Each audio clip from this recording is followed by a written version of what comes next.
The entire estate was silent in the dark hills of Scottsdale, Arizona. Every light was off. Every hallway was still.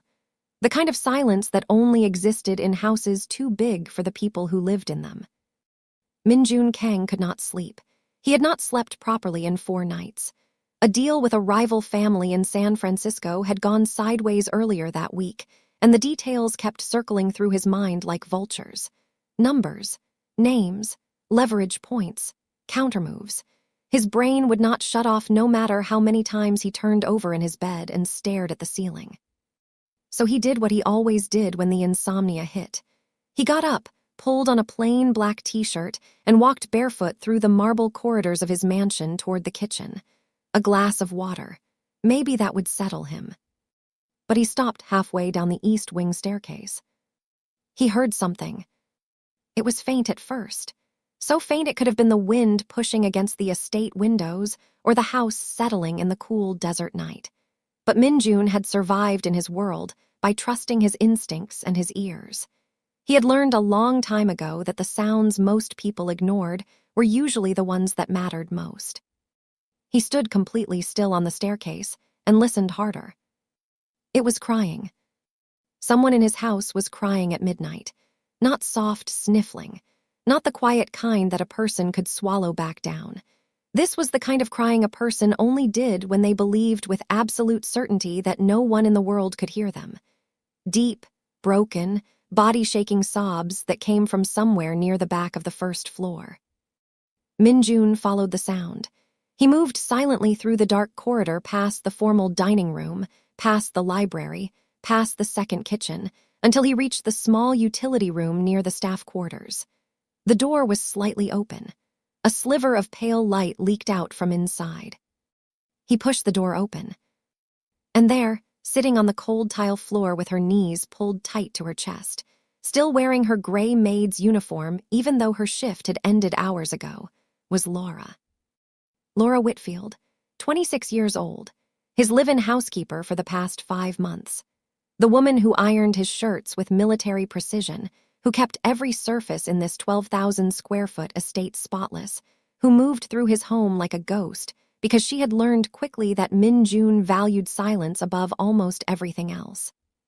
She was sitting on that cold floor, clutching a crumpled piece of paper in one hand and her phone in the other, and she was crying so hard her entire body was trembling. The moment she saw him standing in the doorway, her eyes went wide with absolute terror. She scrambled to her feet, nearly slipping on the tile, wiping her face frantically with the back of her hand. "I am so sorry, Mr. Kang. I am so sorry. It will not happen again. I will be quiet. I am sorry."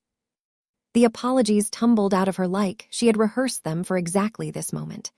She was already backing toward the wall, her shoulders hunched, her chin tucked, her whole body folding inward like she was trying to make herself small enough to disappear, like she expected to be fired on the spot. Min-jun did not say anything for a long moment. He just looked at her. This was a man who ran a multi-million-dollar empire, a man who sat across from dangerous people in rooms where one wrong word could start a war. He had trained himself to read people the way other men read newspapers. Body language, micro-expressions, the distance between what someone said and what their hands were doing while they said it. He could spot a lie from across a conference table before the liar even finished the sentence. And right now, what he read on Laura Whitfield's face was not embarrassment. It was not the awkwardness of an employee caught in an unprofessional moment. It was devastation, the kind that came from a place so deep it could not be faked. He looked at the crumpled paper in her hand. He looked at her phone. He looked at the redness around her eyes that told him she had been crying for a very long time, probably long before he heard her. Hours, maybe. He asked her one question, simple, direct, the way he asked everything. "What happened?" Laura shook her head quickly. "It is nothing, Mr. Kang. It is personal. I apologize for disturbing you. I will go to my room." She moved toward the door, but Min-jun did not step aside. He was not blocking her intentionally, but his presence filled the doorframe completely. He was 6'1", broad-shouldered, with a jawline that looked carved from stone and eyes so dark they seemed to absorb the dim light in the room. He was not a man people said no to. Not because he demanded obedience with words, but because something in his stillness made it clear that the conversation was not over until he decided it was. He asked again, not louder, quieter actually. "What is on that paper?" And something about the way he asked it, something about the fact that in 5 months of working for this man, she had never once heard him lower his voice like that. Something about the unexpected gentleness buried under all that authority made Laura break. She unfolded the crumpled paper with shaking hands and held it out to him. Minjun took it. He read it. His expression did not change. Not a single muscle moved on his face, but something behind his eyes shifted. Something cold moved through him, not cold like cruelty, cold like controlled fury. The paper was a letter from a hospital billing department in Raleigh, North Carolina. It was a final notice of outstanding medical debt. The amount owed was $412,000. The patient listed was not Laura.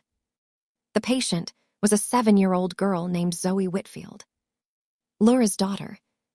And the diagnosis printed on the billing statement was stage 3 Wilms tumor. Kidney cancer in a 7-year-old. Laura started talking then, and once she started, she could not stop. The words poured out of her like water through a cracked dam. She told Minjun everything. Her daughter Zoe had been diagnosed 14 months ago. What started as complaints about tummy aches turned into a mass on her left kidney. The doctors said it was treatable. They said the survival rates were good. But the treatment was aggressive and expensive, and Laura's insurance from her old hotel housekeeping job covered almost nothing. She told him she had emptied her savings within 2 months. She had maxed out credit cards. She had borrowed from family members who did not have money to lend. She had sold everything she owned that was worth more than $20. And when the debt hit $200,000 and the collection notices started coming, she had made the hardest decision of her life. She had seen the job listing for a live-in housekeeper at a private estate in Scottsdale. The pay was triple what she made at the hotel, room and board included. She did not know the employer was a Korean syndicate leader. She did not know anything about Min Jun Kang's world. She only knew the salary could keep her daughter's chemotherapy going. She had kissed Zoe goodbye in a hospital room in Raleigh, told her she was going on a work trip, and flown to Arizona. That was 5 months ago. "I have been sending every paycheck home," Laura said, her voice raw and scraped hollow from crying. "Every single dollar. I eat the leftover food from your kitchen so I do not have to spend money on groceries. I own 2 sets of clothes outside of this uniform. I have not seen my daughter in 5 months because I cannot afford the flight." She paused, swallowed hard. Then she told him what had broken her tonight. "My mother called me 3 hours ago. She said the hospital is threatening to stop Zoe's chemo treatments because the debt is too large. They said if we cannot make a substantial payment by the end of the month, they are going to suspend her treatment plan." Laura looked at Minjun with eyes that had nothing left to hide. She is 7 years old. She still believes in the tooth fairy, and they are going to stop treating her because I cannot pay fast enough. Minjun stood there holding the paper. The mansion around them was worth $14 million. The watch sitting on his nightstand upstairs cost more than Laura's entire medical debt.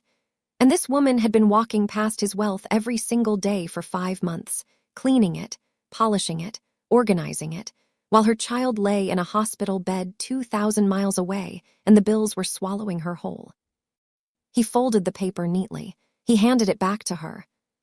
And then he said something Laura did not expect.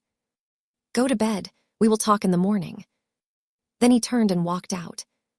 Laura stood alone in the utility room, confused, embarrassed, and absolutely certain she had just lost her job.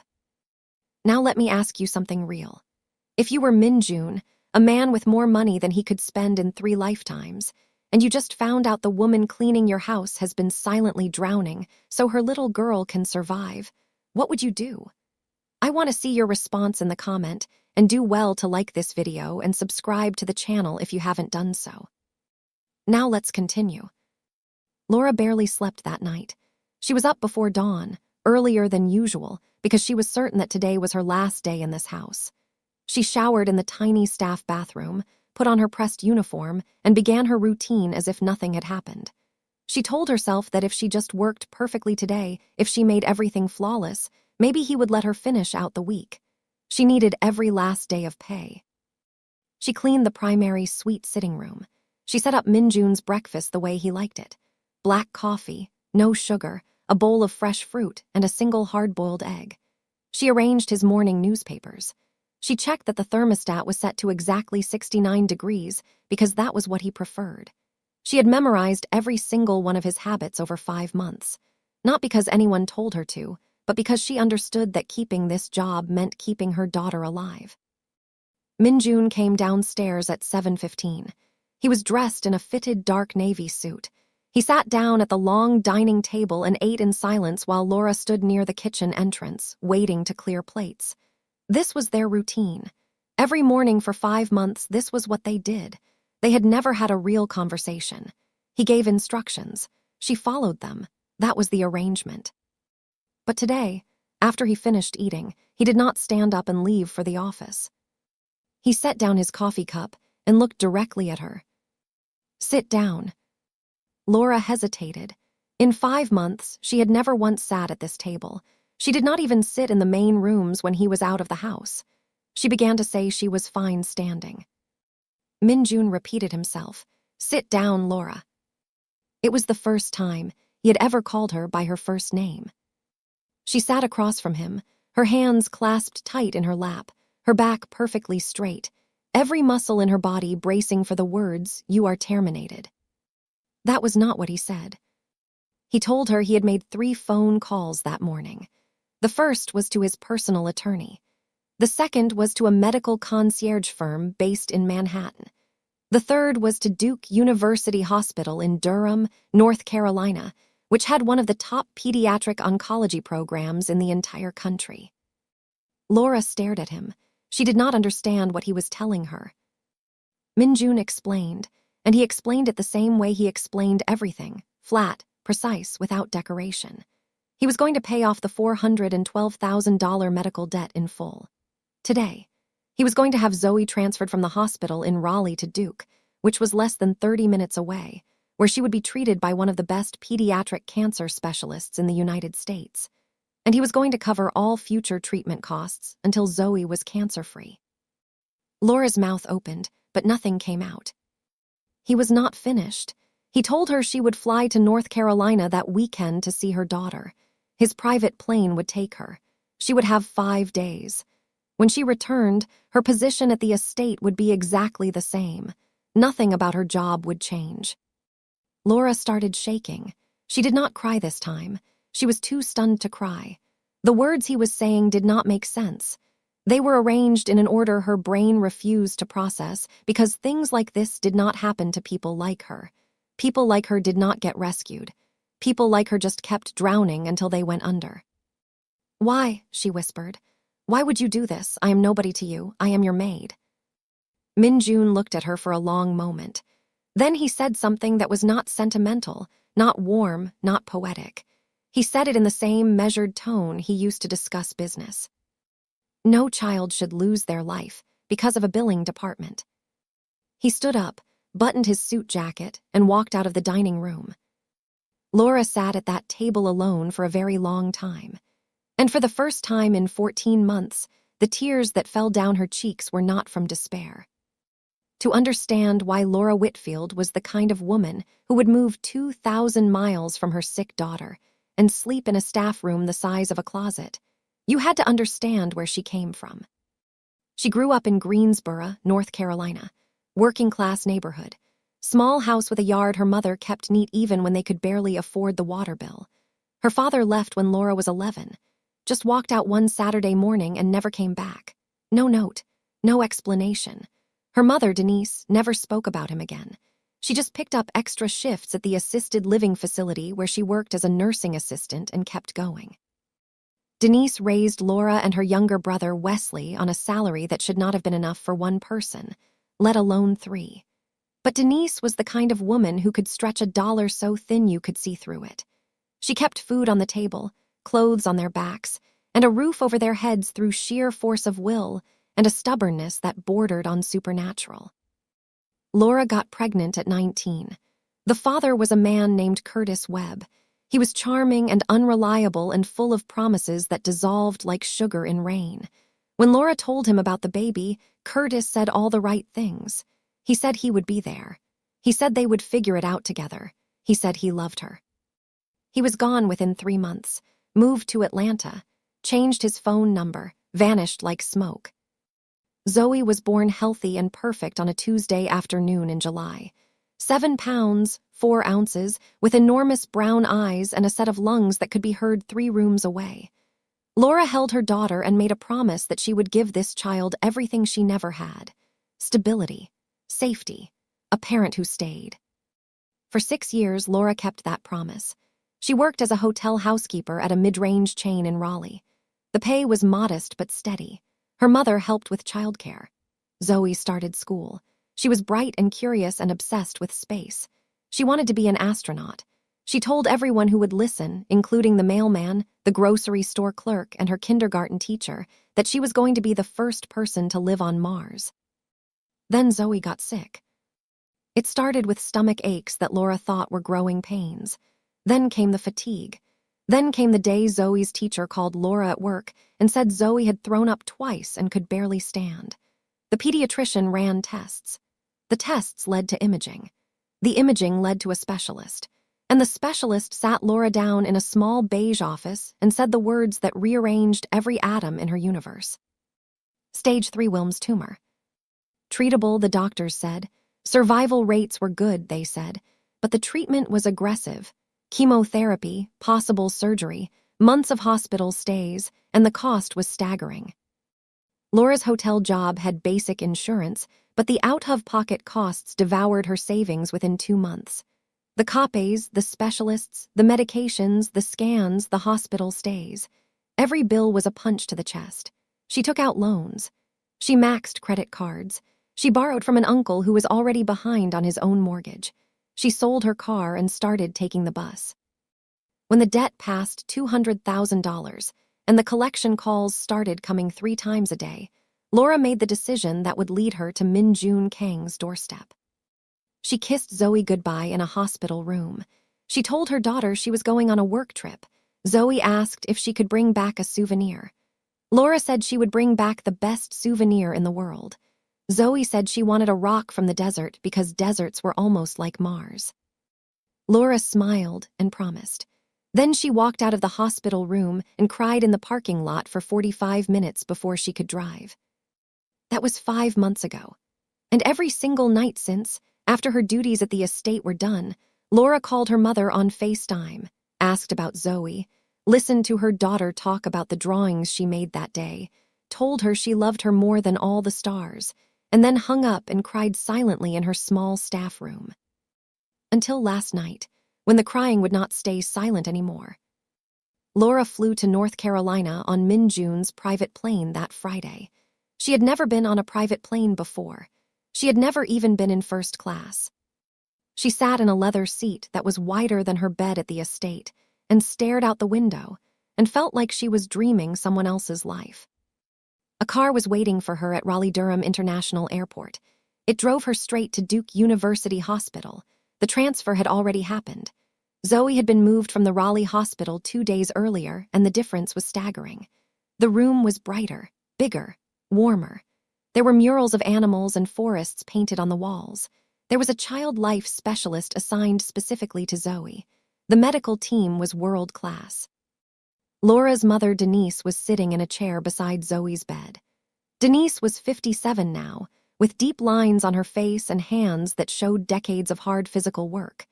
When she saw Laura walk through the door, she stood up so fast the chair scraped against the floor, and she grabbed her daughter and held on like she might disappear if she let go. Then Laura looked at the bed. Zoe was smaller than she remembered. The chemotherapy had thinned her hair, and her face had that pale, hollowed look that hospitals put on children who had been inside them too long. But she still had those enormous brown eyes. She still had the gap-toothed smile that had always made Laura feel like everything in the world could be okay. Zoe saw her mother, and her whole face lit up like a sunrise. "Mommy." She said it so loud that a nurse poked her head into the room to check. Laura crossed the room in 3 steps, climbed into the hospital bed, gathered her daughter against her chest, and held on. She held on and she cried, and she did not try to stop, and she did not care who saw. 5 months. 5 months of phone screens and pretending everything was fine and swallowing the lump in her throat when Zoe asked when Mommy was coming home. 5 months of sleeping alone in a room 2,000 miles from the only person who mattered. Laura spent the entire weekend at the hospital. She read to Zoe. She braided what was left of her hair. They watched cartoons together and ate Jell-O, and Laura slept in the hospital chair beside Zoe's bed with her hand resting on her daughter's arm, so that even in sleep she would know she was there. She also met with Zoe's new oncologist, Dr. Priya Nair.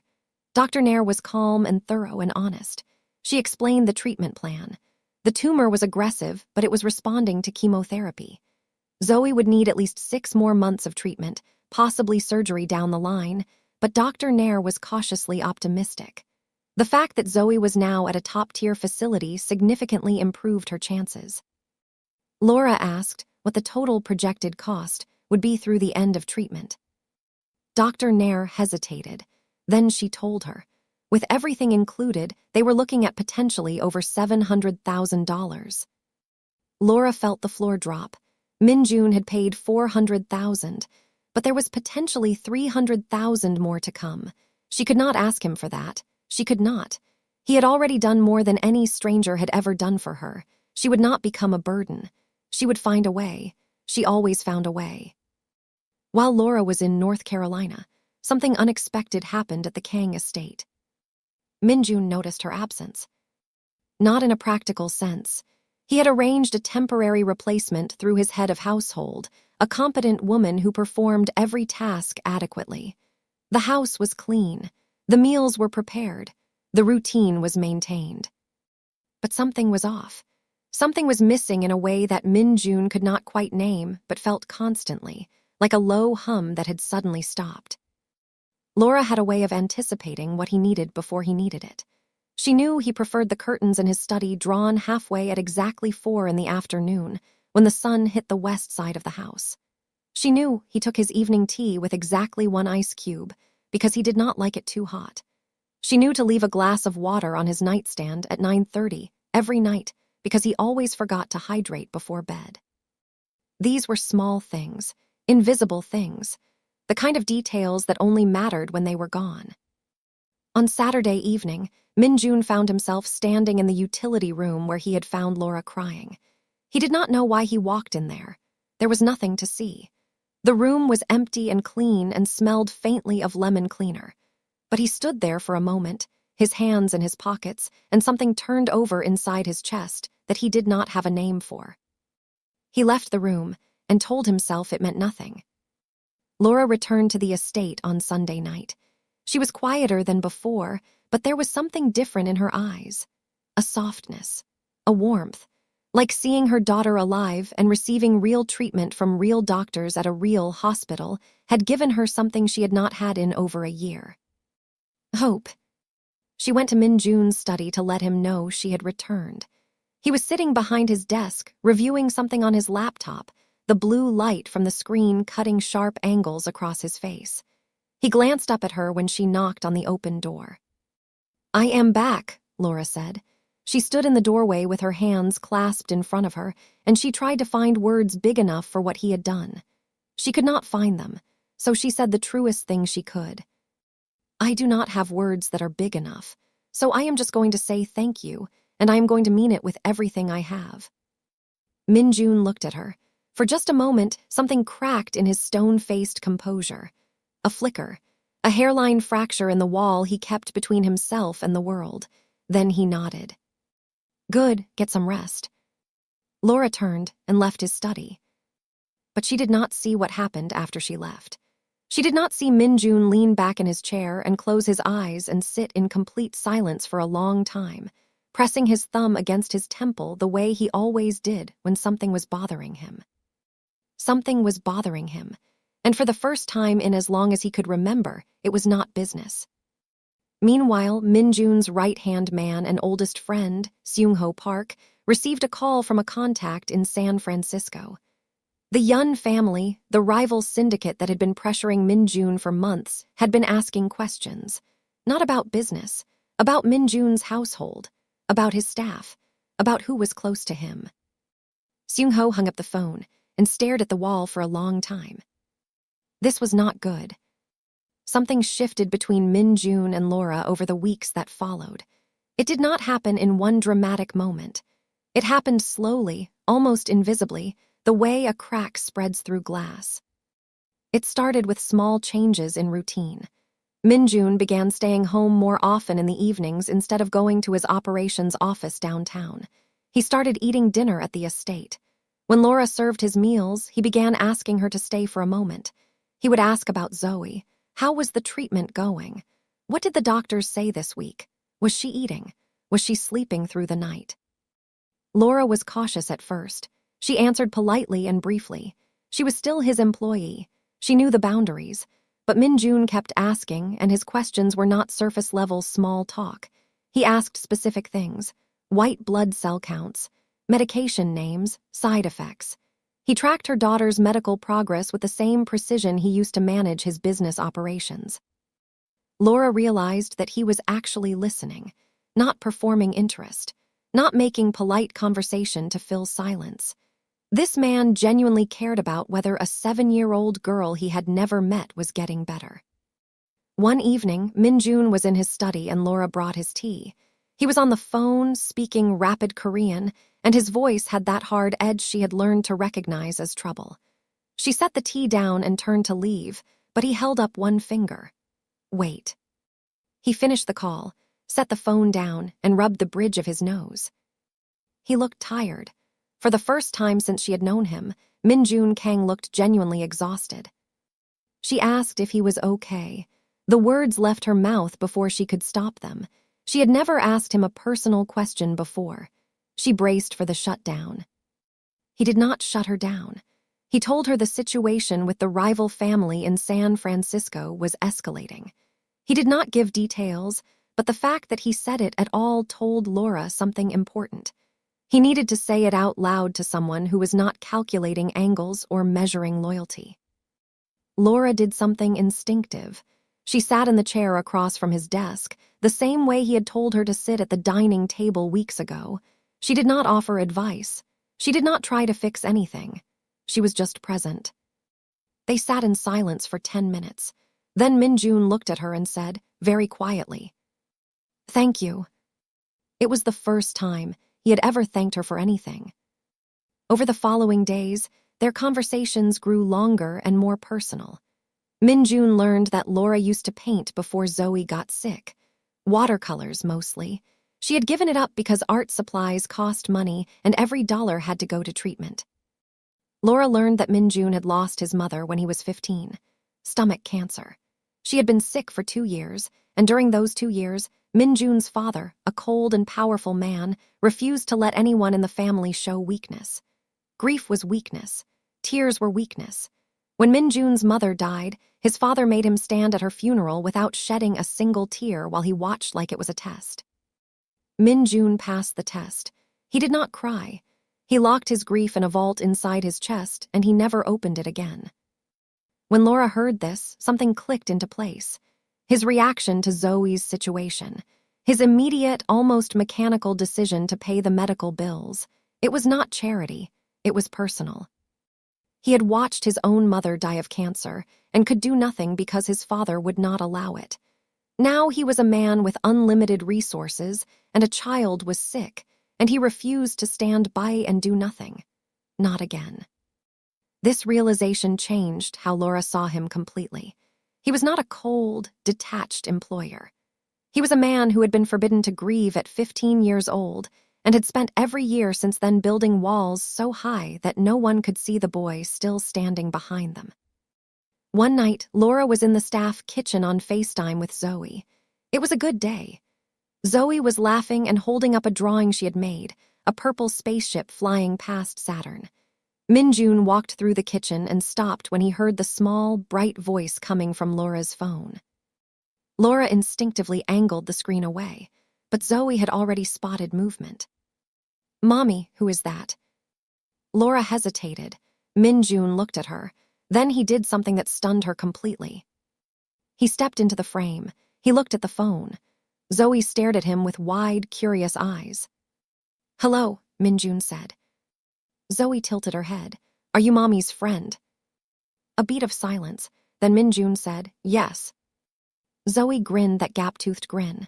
"You look serious. You should smile more." And Min-jun, the man who controlled one of the most powerful Korean syndicates on the West Coast, who had not smiled in front of another human being in longer than he could remember, felt the corner of his mouth twitch upward. Laura watched this happen, and something inside her chest broke wide open. What Laura felt growing between them terrified her. She told herself every night that it could not happen. He was her employer. He was a crime boss. She was a housekeeper from Greensboro, North Carolina, with maxed-out credit cards and a child in the hospital. This was not a world she belonged in, and whatever was building between them would destroy her if she let it. But she could not stop it, because Min-jun was not what she had expected. Under the discipline and the stone-cold composure and the emotional armor, there was a man who had paid $500,000 to save a child he had never met. A man who said hello to a 7-year-old on FaceTime. A man who sat in silence with his housekeeper because her presence gave him a peace he could not find anywhere else in his life. Min-jun was fighting the same battle on his side and losing it badly. He had never allowed anyone close enough to matter. In his world, closeness was a vulnerability, and vulnerability was a weapon other people used against you. He knew this better than anyone alive. But Laura was already close. She had been close for weeks, and he had not seen it coming because she had gotten close not through strategy or seduction, but through pure, quiet, stubborn kindness. Late one night, a file marked urgent landed on Min-jun's desk from Seung-ho. It was an intelligence report from their contacts in San Francisco.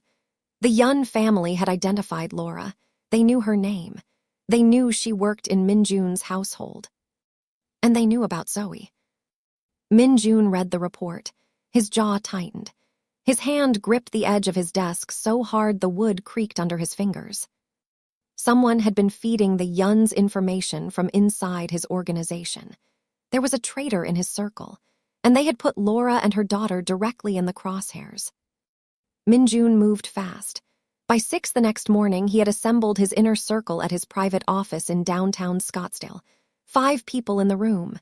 Min-jun, Seung-ho, his head of security, Yi-won, his financial officer, Di-hyun, and his logistics coordinator, a sharp Korean-American woman named Hana Cho. Min-jun did not tell them what he knew. Not yet. He watched them instead. He laid out the Yun family situation in general terms and studied their reactions with the cold focus of a man who knew one of them had betrayed him. Afterward, he pulled Seung-ho aside. They set a trap. Different pieces of false information were fed to each member of the inner circle. Then they waited to see which piece surfaced in San Francisco. 3 days later, they had their answer. The false information fed to Di-hyun, the financial officer, was the piece that reached the Yuns. Di-hyun had been selling information for $2 million and the promise of a position in the Yun organization. Min-jun's reaction was terrifying in its calm. He did not rage. He had Di-hyun brought in. He showed him the evidence. Di-hyun broke immediately, sweating and stammering excuses. He said he did not think household information was important. He did not know they would target anyone. Min-jun asked one question. "What exactly did you tell them about the woman in my house?" Di-hyun swallowed hard. He had told them Laura's full name, that she had a daughter in a North Carolina hospital, that Min-jun was personally paying for the child's medical care. The Yuns interpreted this as a personal attachment, a pressure point. Di-hyun was excommunicated, stripped of every asset, every connection, every protection. He was gone within the hour. But the damage was done. That night, Min-jun went to Laura's staff quarters. He had never been to her room before. He knocked. She opened the door in a white t-shirt and sweatpants, her hair wrapped, surprised to see him. He stepped inside and closed the door. And he told her the truth, not all of it, but enough. A rival organization had learned about her and about Zoe. They might try to use that information. He had already increased security, but he needed her to understand the seriousness. Laura listened without panicking. She looked at him with those steady brown eyes and asked the only question that mattered to her. "Is my daughter safe?" He told her yes. Private security was already stationed at Duke Hospital. 2 guards around the clock near Zoe's room. Denise had been briefed. Laura nodded slowly. Then she asked a second question. "Is this because of me? Because you helped me?" Min-jun did not answer right away. Because the truth was that his enemies had identified Laura as a pressure point, because they correctly saw that she meant something to him. She did mean something to him, and that terrified him more than any rival family ever could. "This is because of who I am," he said, "not because of anything you did." Laura looked at him. She could tell he was not telling her everything. But she could also tell that this man, who could have simply fired her and eliminated the problem, was instead standing in her tiny room at midnight telling her the truth and promising her daughter's safety. She reached out and touched his hand. It was the first time they had ever had physical contact. Her fingers were warm, his were cold. She held on for just a second, then she let go. Min-jun left the room. Neither of them slept that night.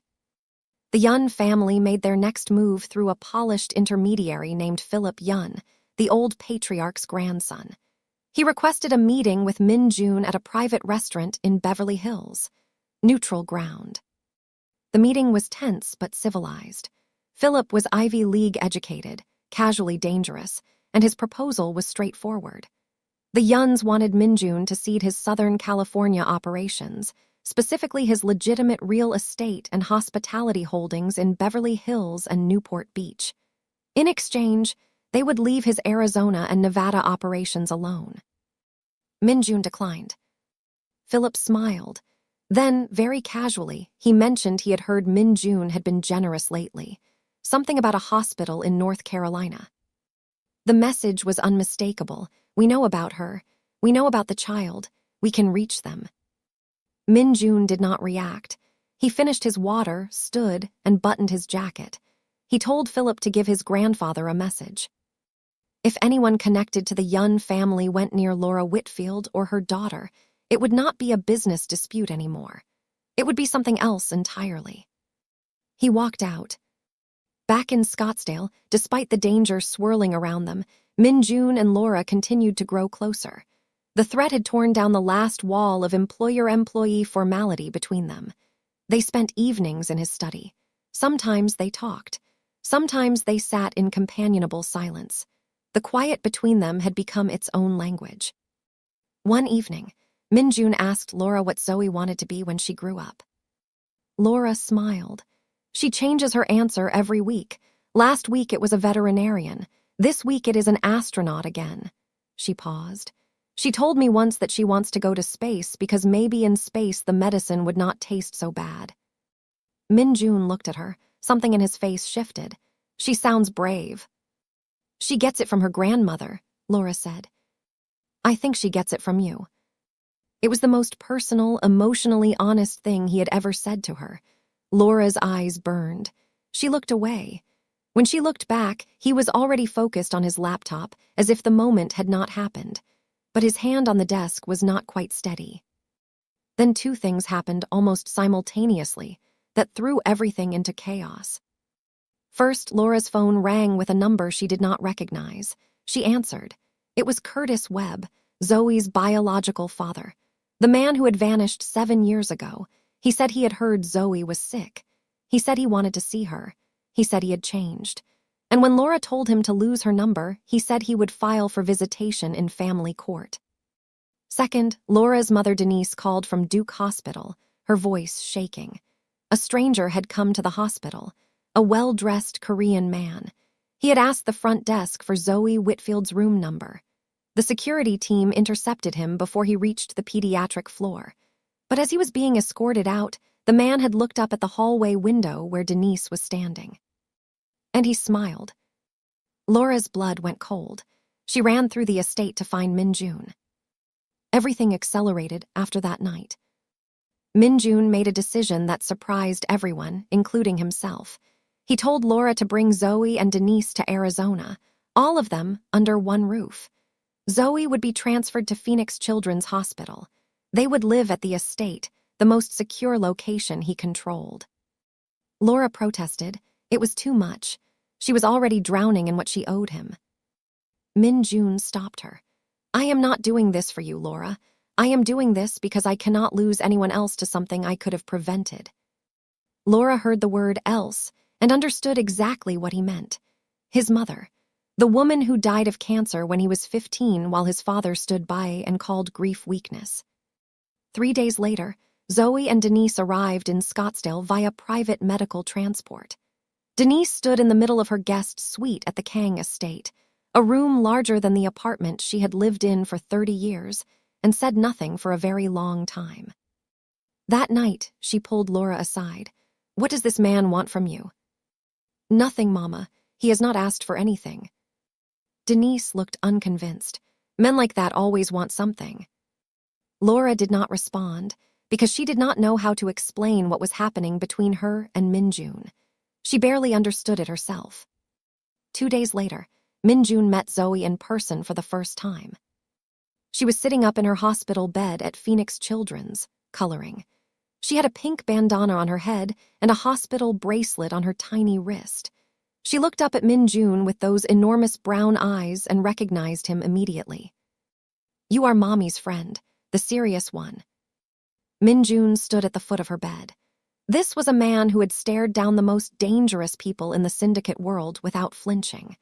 But a 7-year-old cancer patient looking at him with curiosity and absolutely zero fear nearly broke him where he stood. "I hear you want to be an astronaut," he said. Zoe's face lit up. "Yes, do you know any astronauts?" "No, but I can find one." Zoe grinned and held up her coloring page. "What color should I make the spaceship?" Min-jun studied the page with genuine consideration. "Black." Zoe wrinkled her nose. "That is boring. I am making it purple." Something happened to Min-jun in that moment. Something fundamental and irreversible. The armor he had spent his entire adult life building did not crack. It did not break. It simply ceased to exist. He sat down beside Zoe's bed and stayed for 2 hours. When they left the hospital, Laura was crying quietly in the passenger seat. Not from sadness, from something overwhelming and unnameable. The sight of this powerful, guarded man sitting patiently beside her daughter's bed, debating the color of a spaceship, had undone something inside her that she could never put back together. In the car, without looking at her, Min-jun reached across the center console and took her hand. She held on. Neither of them let go for the entire drive home. Min-jun's attorneys handled Curtis Webb with surgical precision. The background check revealed a history of financial instability, 2 prior arrests for writing bad checks, and a string of broken leases across 3 states. 7 years of zero contact, 0 child support, 0 effort. His legal team filed a motion reviewing Curtis's parental standing based on abandonment. But before that could resolve, the Yun family played their final card. An envelope arrived at the Kang estate, hand-delivered by courier, addressed to Laura Whitfield. Inside was a dossier compiled by a private investigator the Yuns had hired. The dossier detailed something Laura had never told Min-jun, something she had never told anyone. 6 years earlier, when Laura was 20 years old and completely alone with a baby and no money and no help, a man had offered her cash to open credit accounts using falsified income information. Laura, desperate and terrified, did it twice. She used the money to pay rent and buy groceries for Zoe. She never did it again. She was never caught, but the records existed. The dossier included copies of the original applications with her signature. It also included a draft letter addressed to the Arizona State Attorney General's office alleging fraud. A handwritten note accompanied the documents. "We all have secrets. Some are more expensive than others. Convince him to take our deal or this goes public. And then it goes to family court, where your friend Curtis would love to use it." The Yuns were not just threatening Laura. They were engineering her destruction. If the fraud went public, it would give Curtis ammunition in a custody fight. It could give a judge reason to question her fitness as a mother. It could cost her Zoe. And the cruelest part was that they wanted her to betray the one person who had saved her. They wanted her to use Min-jun's feelings against him. Laura read the dossier and threw up in the bathroom. When Min-jun returned from a 2-day trip to Newport Beach, where he had been fighting off a coordinated regulatory attack on his business holdings, Laura was waiting for him in his study. She looked like she had not slept in days. Her eyes were swollen. Her hands would not stop shaking. She told him everything. The dossier, Curtis at the hospital, the fraud from 6 years ago, the Yun family's ultimatum, every ugly, terrifying, shameful piece. Then she said the words that took more courage than anything she had ever done. They want me to convince you to give up your business. They said if I do not, they will send this to a prosecutor and to Curtis's lawyers. I could lose my daughter, but I will not betray you. I will not do it. So I need you to know the truth, all of it, before someone else uses it against you. She braced for anger, for betrayal, for the door. Min-jun read the dossier. He read the note. He set both documents on his desk. Then he looked at her with an expression she had never seen before. It was not anger. It was not disappointment. It was something deeper and fiercer and more frightening than either. It was the look of a man who had just been given a reason to end a war. You were 20 years old, he said, alone with a baby, and no one in the world was helping you, and you opened 2 credit accounts to keep your daughter fed. He paused. That is not a crime, that is survival. Laura broke. She had been holding herself together with nothing but willpower and terror for days, and those words shattered every wall she had left. She started crying, not the silent, controlled crying he had found in the utility room that first night. This was open, raw, full-body crying. The sound a person makes when they have been carrying an impossible weight, and someone finally tells them they do not have to carry it alone. Min-jun crossed the room. He pulled her against his chest. She pressed her face into his shoulder and sobbed. He wrapped his arms around her and held her. He held her like she was the only thing in the world that mattered. His chin rested against the top of her head, and he did not let go. When she finally pulled back, her face streaked with tears, Min-jun cupped her face in both hands. He looked into her eyes. No one is taking your daughter, not Curtis, not the Yuns, not anyone. Do you hear me? Laura nodded. Then Min-jun said one more thing, quiet and certain and absolute. I'm going to end this. He picked up his phone. He called Seung-ho. He said 4 words. Call a family meeting. Seung-ho asked which family. All of them. Min-jun Kang did not do what his enemies expected. He did not fight in the shadows. He did not retaliate with threats or counterattacks or violence. He did something far more devastating. He called a summit. A full summit of every major Korean syndicate family with territory between San Francisco and Phoenix had not been convened in over a decade. There were 5 families in total, including Min-jun's and the Yuns. The summit was held at a private estate in Beverly Hills owned by the Bay family of Seattle, the eldest and most respected family, who served as mediators. Min-jun walked in with Seung-ho and Yi-won. Yun Tae-seok, the 70-year-old patriarch, was already seated at the head of the opposing side, flanked by his grandson Philip. The old man looked pleased, like a chess player who believed he was 3 moves from checkmate. He was wrong. Min-jun addressed the summit calmly and methodically. He did not raise his voice. He presented evidence. Meticulously documented, verified, undeniable evidence that the Yun family had violated the foundational agreements between the families by targeting a civilian, a child under medical care, for leverage in a business dispute. In this world, there were rules, unwritten, brutal, but absolute.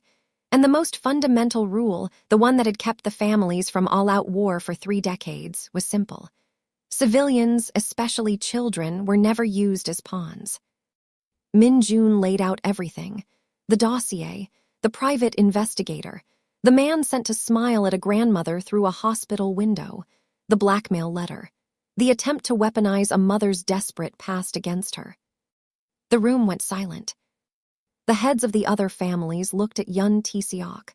Philip Yun tried to spin it, calling it standard information gathering, an exaggeration. Min Jun cut him off.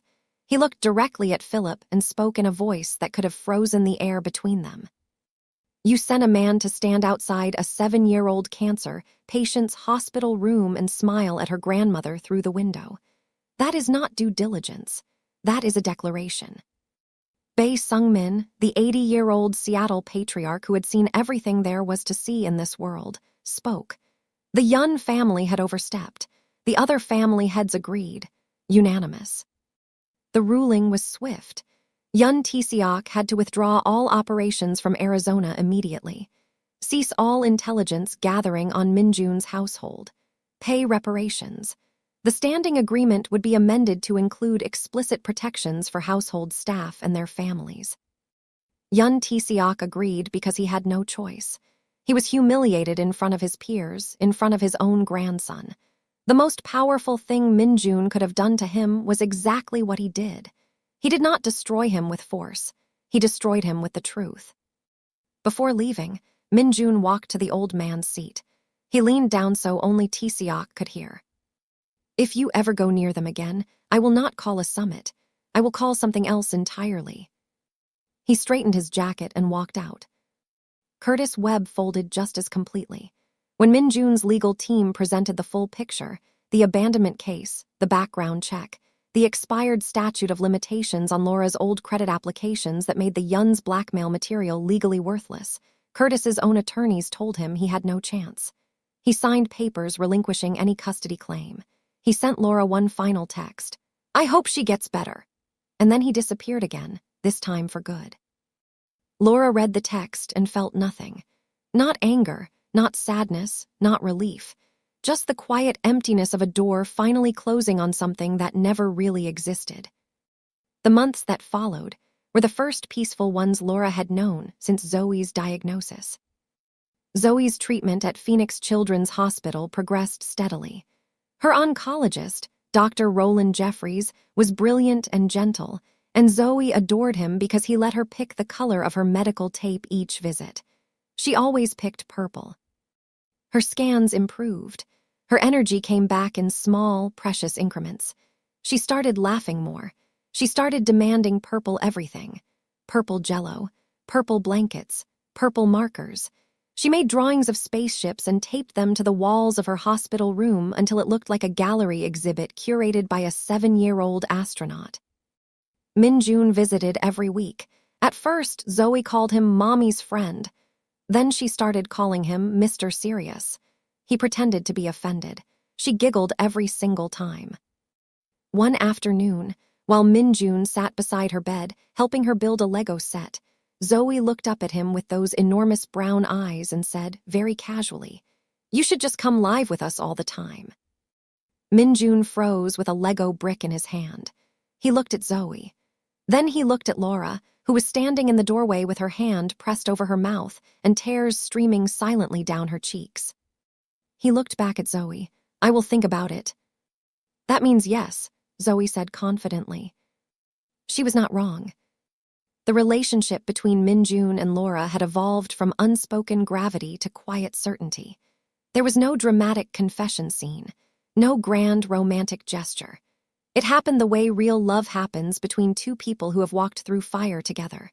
Slowly, and then all at once, and then so completely that neither of them could remember what life felt like before. One evening in his study, Laura closed her book and looked at him. "I never asked you to save me." Min Jun did not look up from his laptop. "I know." "So why did you?" He stopped typing. He looked at her. The mask was gone. The armor was gone. All that was left was the man who had heard a woman crying at midnight and could not walk away. "Because you were the first person in this house who made it feel like something other than a building." Laura stood up. She walked to his desk. She took his face in her hands, the way he had taken hers that night she confessed everything, and she kissed him. It was slow and warm and honest, and it felt like every month of distance and longing and fear compressed into a single moment of surrender. Min-jun kissed her back. His hands found her waist. He pulled her close. And for the first time in either of their lives, neither of them was alone.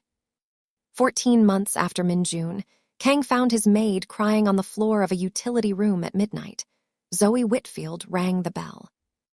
The bell at Phoenix Children's Hospital, the one they let patients ring when they finish cancer treatment. She rang it with both hands, grinning so wide it looked like her face might split in half. She was 8 years old now. Her hair had grown back in thick, dark curls. She was wearing a purple dress because of course she was. The hallway was full of nurses and doctors and staff who had watched this little girl fight for over a year, and every single one of them was clapping and cheering, and some of them were crying.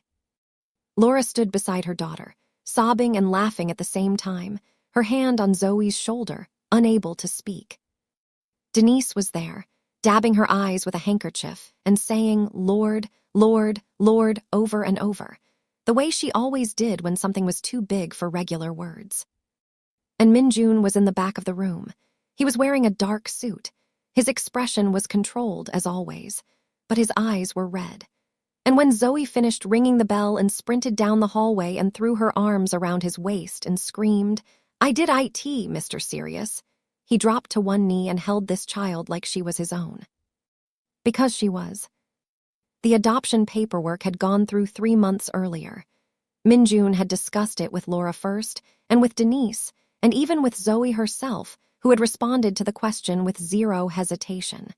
"Does this mean I get to call you Dad?" Min-jun said she could call him whatever she wanted. "Okay, Dad, but also still Mr. Serious sometimes." They were a family now. Not the kind that looks perfect in a photograph, but the kind that is forged in hospital rooms and midnight tears and impossible choices, and the stubborn, terrifying decision to love someone even when the whole world is trying to tear you apart.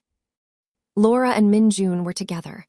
Not married yet, though Denise had opinions about that she shared loudly and often. They lived in the Scottsdale estate, which no longer felt like a building. It felt like a home. Denise had her own suite and had taken over the kitchen entirely, displacing the estate's professional chef, who now took orders from a 57-year-old woman from Greensboro who made sweet potato pie so good it had made Seung-ho, the most stoic man on the West Coast, ask for a second slice. Min-jun's operations had stabilized. The Yun family had retreated permanently. Seung-ho was still by his side, still watchful, still loyal. Hana Cho had stepped into the financial role and was excelling. The organization was strong, but something about the way Min-jun led it had changed. Not softer, not weaker, but with a clarity that came from having something to protect that was worth more than any empire. Laura had started painting again. Min-jun converted one of the estate's unused rooms into a studio for her. The first painting she completed hung in his study. It was a small canvas, done in deep blues and purples of a night sky. In the lower left corner, barely visible unless you were looking for it, there was a tiny spaceship. Zoe had requested the color. It was purple. Late one night, long after the bell ringing and the celebration and the drive home and the dinner Denise cooked that could have fed 20 people, the estate went quiet.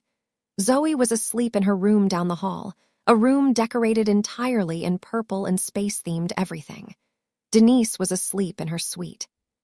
Min-jun and Laura were in the study. Laura was curled against him on the leather sofa. His arm was around her. The house was dark except for the single lamp on his desk, casting warm light across the room. Laura said, quietly, "Do you remember the night you found me crying on that floor?" "Yes." "What would have happened if you had not come downstairs?" Min-jun was quiet for a long time. Then he said, "I would have come downstairs eventually. I always do." "Why?" He looked at her, and this time, finally, he smiled. A real, full, unguarded smile. The kind of smile Zoe had been trying to get out of him since the day she called him the serious one. "Because the house was too quiet without you." Laura pressed her face into his chest and closed her eyes. Min-jun held her. The estate was still.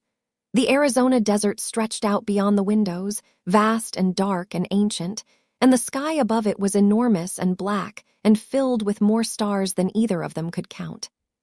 Somewhere down the hall, an 8-year-old cancer survivor slept peacefully in a purple room, dreaming of spaceships and astronauts and Mars, and a future she now got to have because a man heard crying at midnight and made the only choice that mattered. He chose not to walk away,